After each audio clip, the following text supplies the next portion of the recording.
All right, let's try to see if this works this time. Um, yeah, I forget that, hey, I have a mute button on this microphone because, yeah. All right, let me see if I can start over and be better this time. Gaming and mental health. So my name is Sky. I'm interested in video games, gaming, tabletop games, role-playing games, and as well as mental health. Because in my life, I find that things I commonly have to interact with and deal with and talk to people about and help them with is gaming and mental health. You know, psychological, sociological. Um,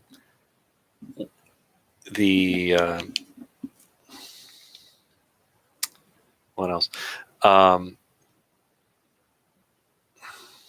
oh boy. Now the screen is showing weird artifact effects. So, oh boy. All right. I see I have one viewer, but I was hoping the one viewer, I was hoping some viewers, if I was to get any, would say like, hey, turn on your microphone. Cannot hear you.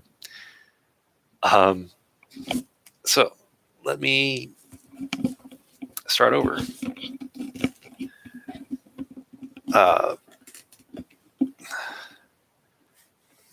I was born in 1977, and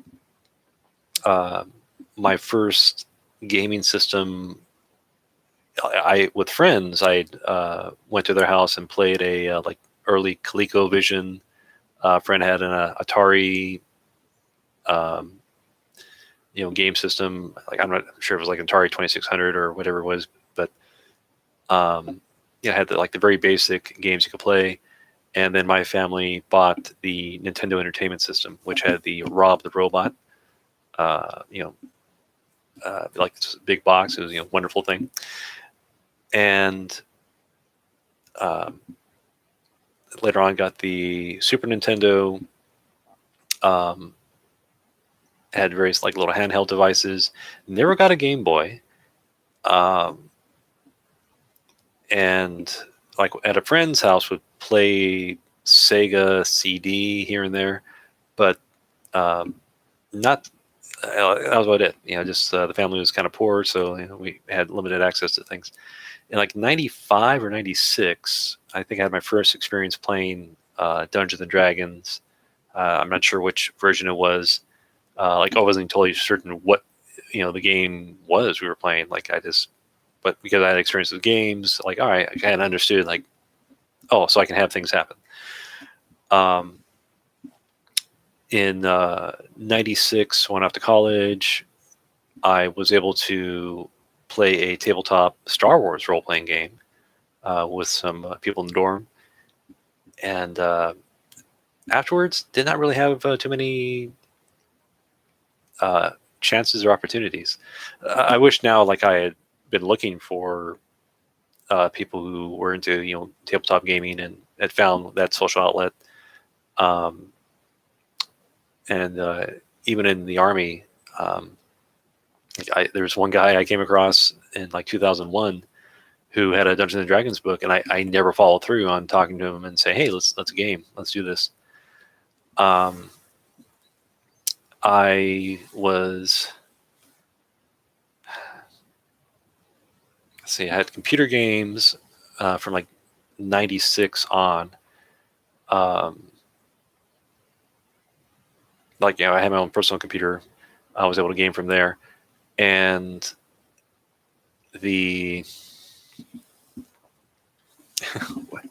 sorry about this. Need to sit upright. I need to get a beard again.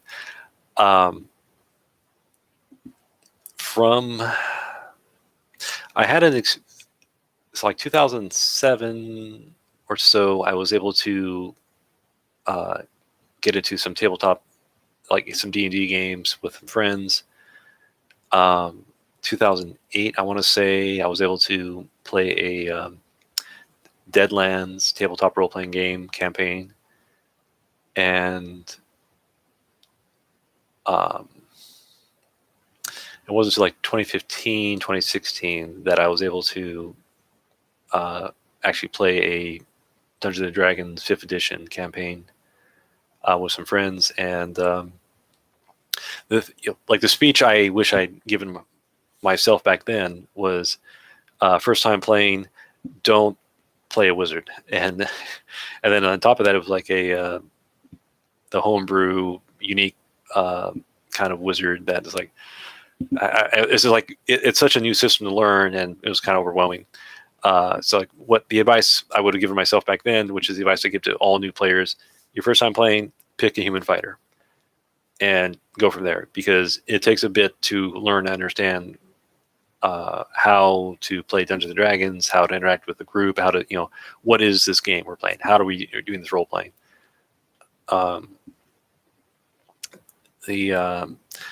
Like for myself, I feel that I understand and am good at playing tabletop role playing games because I am a writer at my heart. I've written several things and understand like narrative structure, character creation, advancement, struggle, challenge. That it's the thing I notice is that some people they expect, they feel that, oh, I can accomplish anything, I can do anything I want.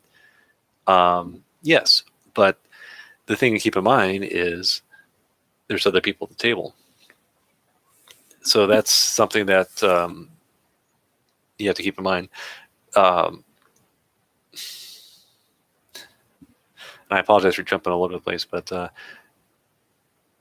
so why am I making this stream? What's going on? Gaming and mental health. Like I said, these are things which I find they cross paths in a lot of different ways. And like gaming is a singular experience most often, especially video games. It's, you're by yourself, you're playing the game. You are the god in your environment, you have total control.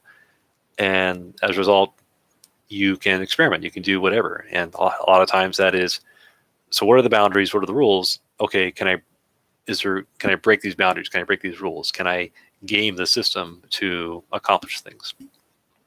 Where am I strong? Where am I weak? How do I overcome my weakness? And there's an interesting transition between sitting at home, staring at a computer screen, TV screen, playing a game, to being social. You're sitting with a group of people and you have to interact with other people.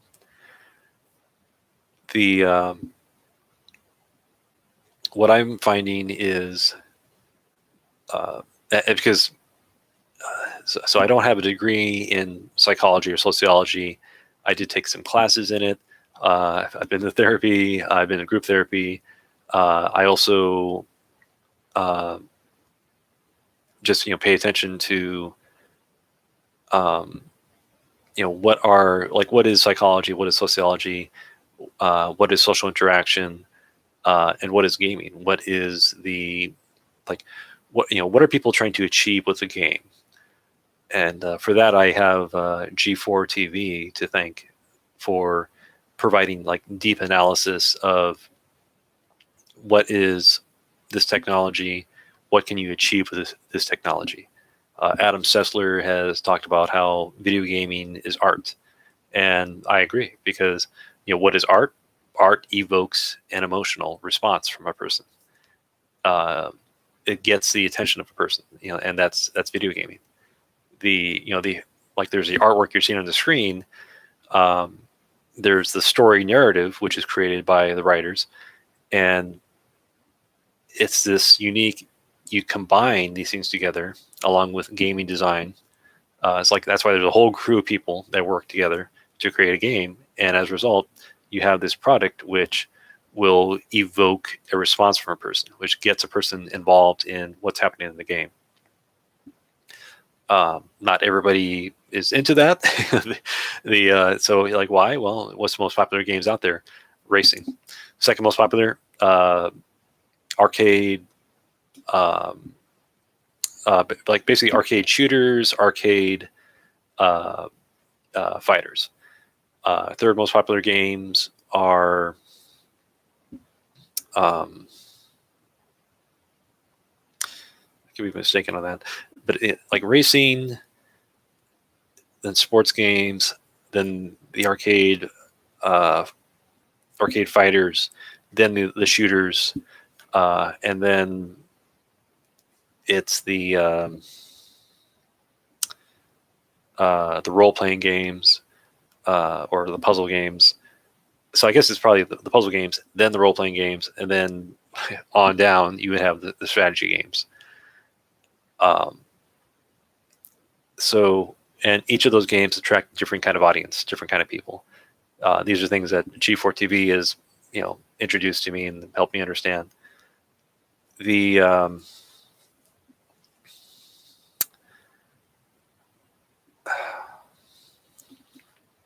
I apologize for jumping from topic to topic.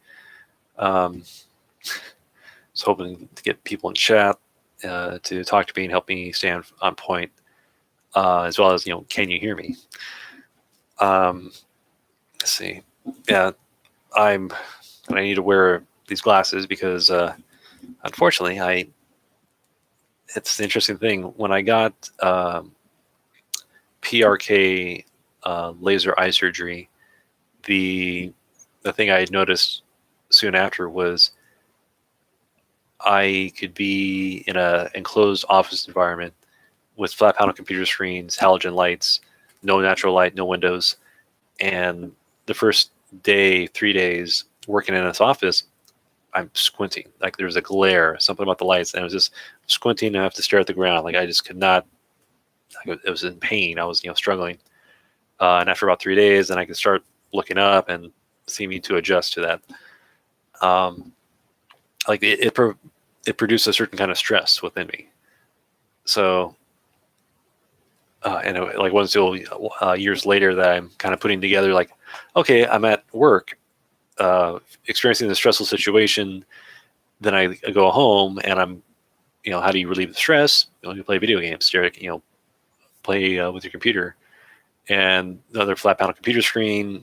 So it's not giving my eyes and my brain a chance to relax. The issue with the PRK surgery is that so when you have flat panel computer screens and halogen lights, they have a flicker effect.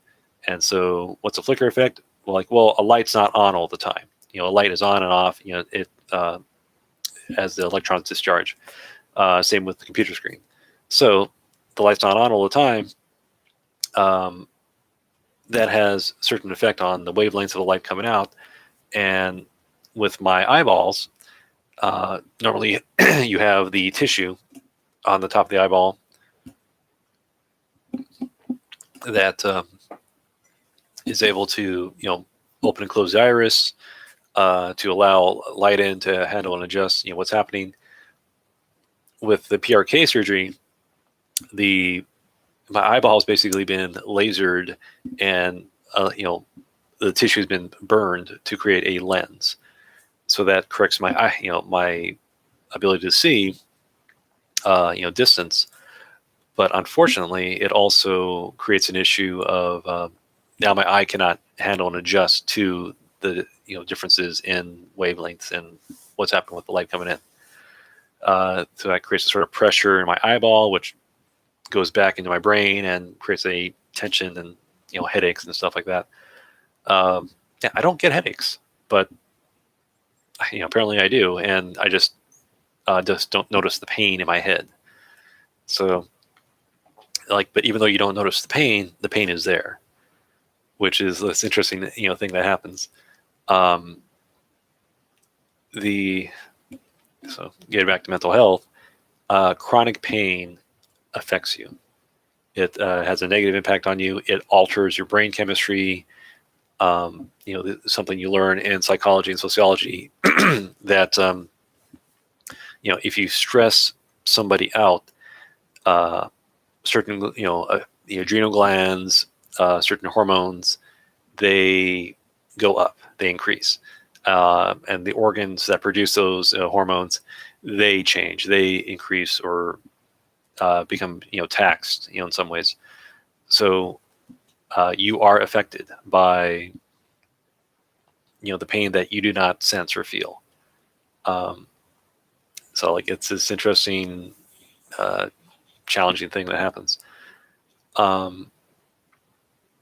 right, so where was I?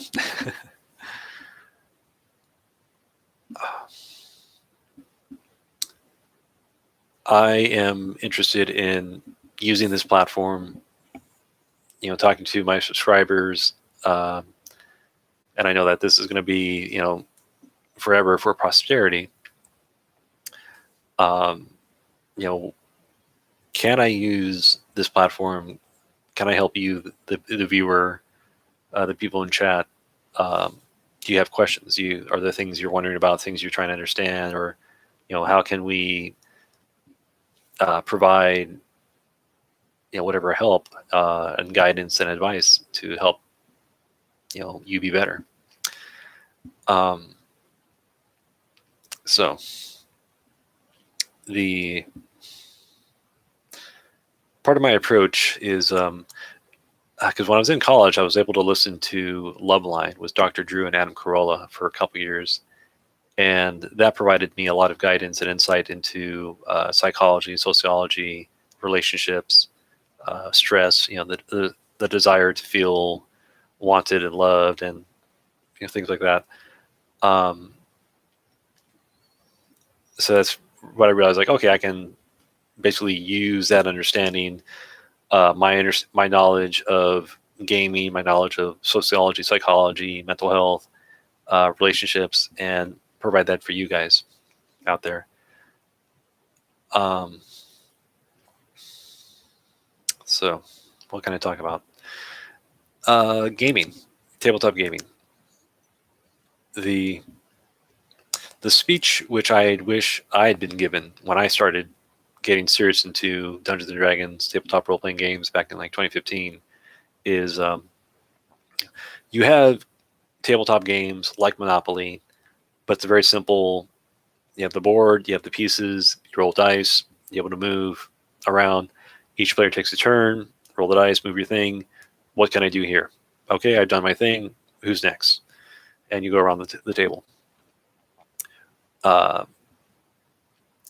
Those games have evolved to the point where you have a game like Settlers of Catan, where you have this game board that you're able to manipulate, move pieces around on, and there's rules, and the rules dictate who can do what resources you start with, how you can manipulate resources, what's important for you to achieve victory, what's important for because then rather than each player is unique, the players can now decide, well, I'm going to pick this guy, I'm going to pick that guy.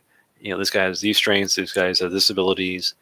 I can use those. I can try to manipulate the other players around the table to achieve my goal, achieve whatever end I desire.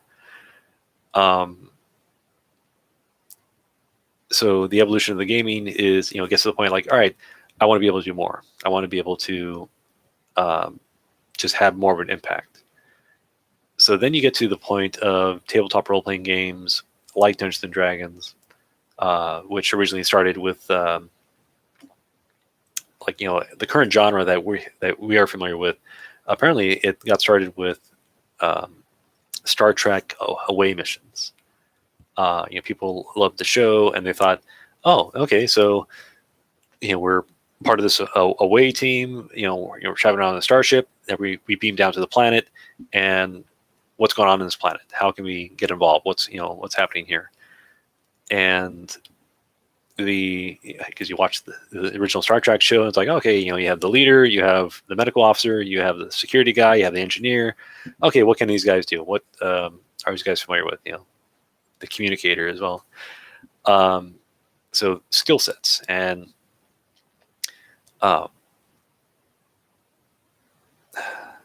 to me, what I think that starts providing and creating is you now have what is a group project.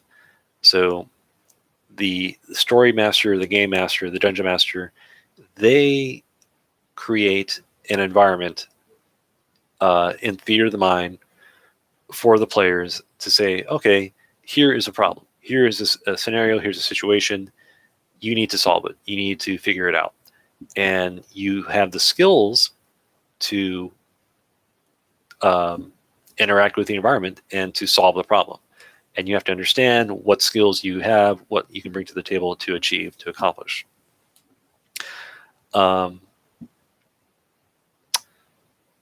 So Dungeons and Dragons, it evolves over time. There's spin-offs, there's other games, other game makers. They have their own inputs and spin on how to do the game, how to interact, how to do this and that. And the end result is when you get up to Dungeons and Dragons 5th edition, the speech I have for the game is you have 3 pillars of play: combat, exploration, role-playing.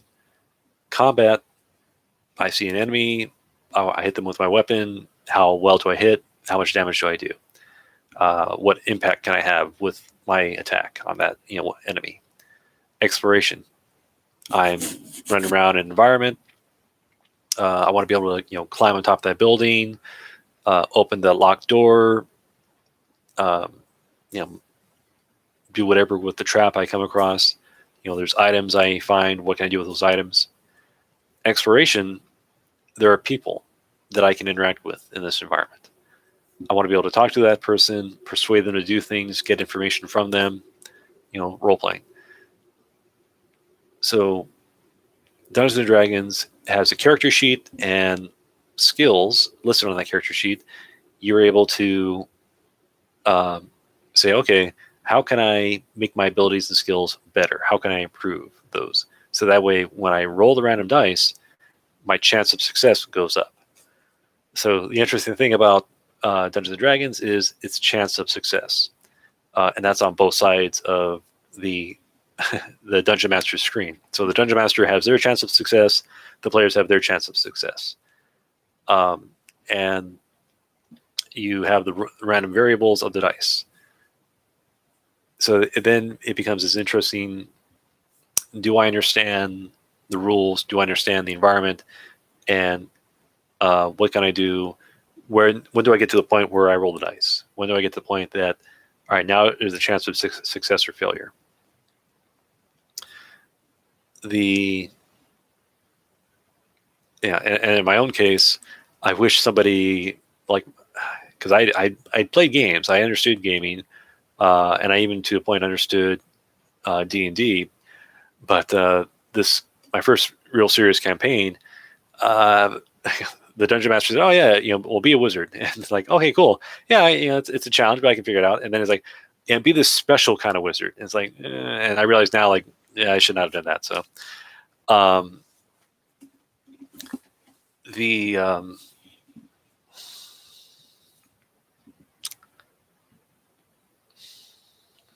so what am I talking about?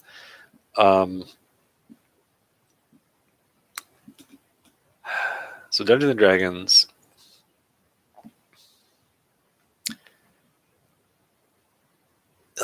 in my opinion, it's basically a platform, and a platform with rules. The idea being that using this core, these books with these rule systems, the dungeon master and the players are able to interact with each other and to create a narrative story. It's theater of the mind. You can get to the point all right, well, I can't understand and put all together what's happening here, so now I need to write out, or here's a map I can draw. Where are the people in that map?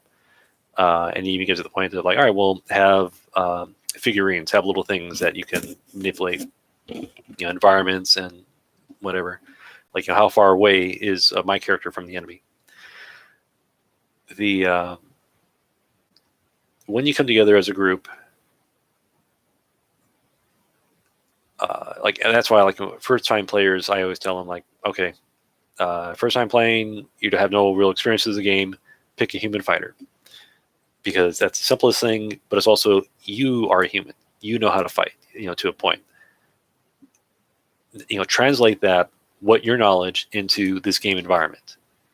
Once you understand, okay, I want to hit something, I want to do something, I roll the dice. Oh, that's my chance of success. Okay, well, I want to get better at this or that. All right, now it starts building into the the brain of the player. This is how I play the game. This is what's going on. The interesting thing now is um, players, people who are who play games. It's almost always a singular experience. They are in the environment. The game designer has the game set up, and the person's like, all right, I'm gonna do this or that. What are the boundaries? What are the the limits? How can I push the limits? How can I break the rules? How can I manipulate the environment and achieve something? Um,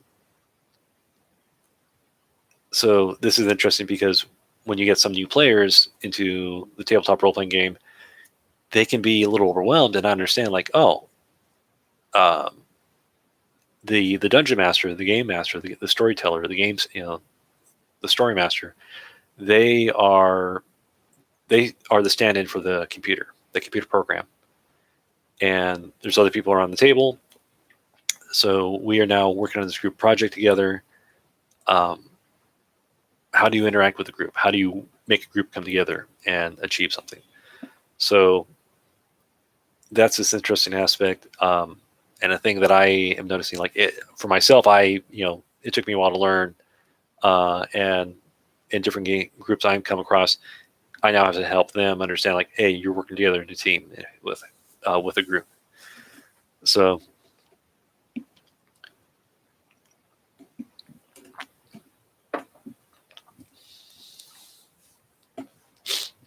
um, I wish I had chat to help me stay on point and focus. Um, so tabletop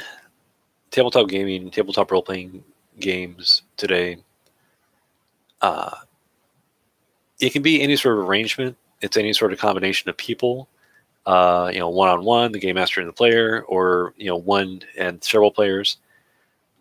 My current understanding, and I give a shout out thanks to WebDM for helping me really come to understand the hobby of Dungeons and Dragons and other games, is uh, here is the goal, the group project that the players are involved in.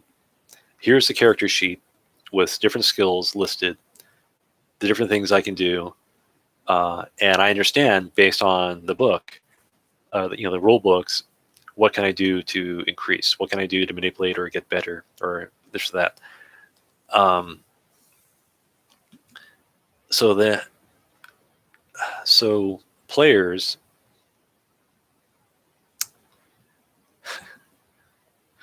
yeah, it's see, like, for myself, I'm a writer. I'm a writer at heart. I have a bachelor of arts in English, uh, and I understand narrative. I also understand from group writing projects that I was involved in, related to Final Fantasy games, of all things, that uh, people want to feel powerful. People want to feel they have and can do anything they want. The problem with that is you need challenge, you need struggle, you need stress, you need conflict. And if you are able to always be successful, um, oh, yeah, well, you're a superhero, but, well, where's the challenge? Where's the stress? How does the story go from 5 sentences? Hey, the really strong guy showed up, he hurt the bad guy, and he went home. But expand that into chapters and a whole novel and a whole series, where it's like, all right, there's all these things that the hero has to learn, the hero has to struggle, the hero has to start from weak, get stronger, and then overcome, um, the big bad guy, the boss, the enemy, and the reader, the audience, they get to participate and go along with that journey. They get to vicariously live and experience what's happening there. The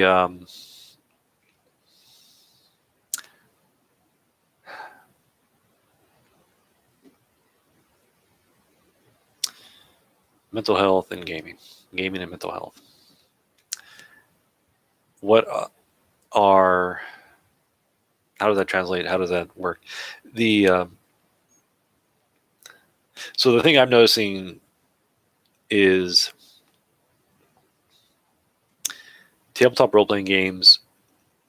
It seems to attract a certain kind of people, people who struggle with sociological, or basically socializing,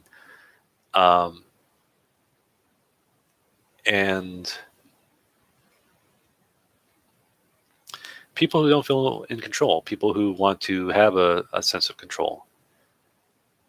Or at least that's my experience with some different kinds of gaming groups. All right, let me change the subject a little bit. So, like a normal Dungeons and Dragons gaming group will have 3 to 5 to maybe 6 players, and then the one game master. The game master, their goal is to entertain the players. They're to provide the environment, the challenges, the things that like, hey, we can do this and that. And what's interesting is I've been able to play some games where, well, now you have 5 or more players, 9 players. So then the game starts changing to a degree, because you can still have the role playing, but it's less of a individual, I'm role playing, I'm experiencing, I'm doing this or that environment, to what is the group? What are we here for? How can the group achieve something? How can the group work together? So the experience I've been recently having is, with 9 players sitting around the table, we're just like, how do we do this? What's going on? How do we make this work? And thanks to WebDM, they pointed out, like, well, you have the group caller, you have the group person who watches the money in the inventory, some other different roles like that. I was kind of becoming the group caller, and the reason why is, or it's like I basically started becoming the dungeon master on the other side of the screen. I'm able to look at the players with me and say, what can you do? What is your goal? What's something that you want to achieve? What's something that you would like to explore?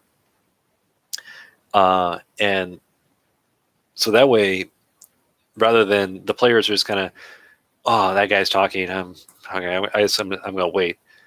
And, well, now this person's doing this thing, which is not interesting to me. I'm not going to pay attention. I'll stare at my phone. You don't want boring. You want people engaged. You want people to feel that, all right, I am having an impact. I'm having, something's happening here, and things are dynamic. They're moving, they're flowing. So being the group caller, I'm making things move. I'm making things happen. I'm getting all the players involved. Somebody's quiet, or somebody's been quiet for a while. Hey, what are you doing? What's going on with you? And as a result, the players are like, okay, now I need to keep focused, because things are happening. We are, the dungeon master is saying what's happening. They provide the, if the player says, hey, I make X happen, the dungeon master says, well, here's the result of X. Here's the environment you're in. Here's the effect. Here's what the character you're interacting with, what they say. And ideally, the players are focused and paying attention, and then they know, like, okay, well, we can do this and that, do this, do that. Here's a bit of information which I've been waiting for. With that information, I can now take an action, or go on a course of action to achieve a goal that I have.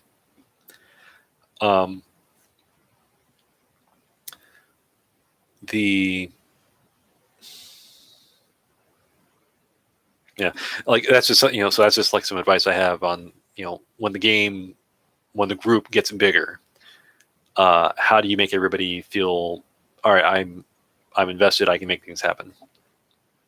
So things like that. Mental health.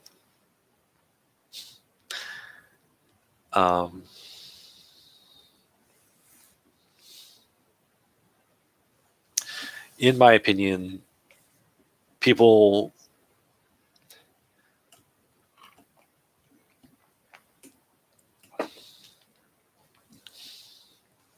gaming is good. Gaming is a stress reliever. Gaming accesses different parts of the brain, problem solving parts of the brain, relationship parts of the brain, uh, creative parts of the brain, expression parts of the brain, and even it will impact the player as well. In that, like, you can start getting stress. You can start experiencing stress. Like, oh, I want to achieve something. I want to get something to happen. The the other thing is that you have a tabletop role playing game. So no longer is the person staring at a computer screen, um, by themselves or chatting online. They're sitting around a table with other people and they're talking, they're interacting. They're like, okay, how do we work together? How do we communicate with each other? These are good skills to practice because you take these skills and put them into real life as well. So why I encourage, people to game. Um, hmm, what to talk about? Anyways, all right. Yeah, so I have questions for the audience, viewers, people watching this, because I know that this video will be up forever. And to help me set up for my next videos, ask me questions. What would you like me to talk about? I'm going to make this a sort of series of videos focused on gaming and mental health. You can focus more on gaming before focus more on the mental health. That's also like relationships, life advice.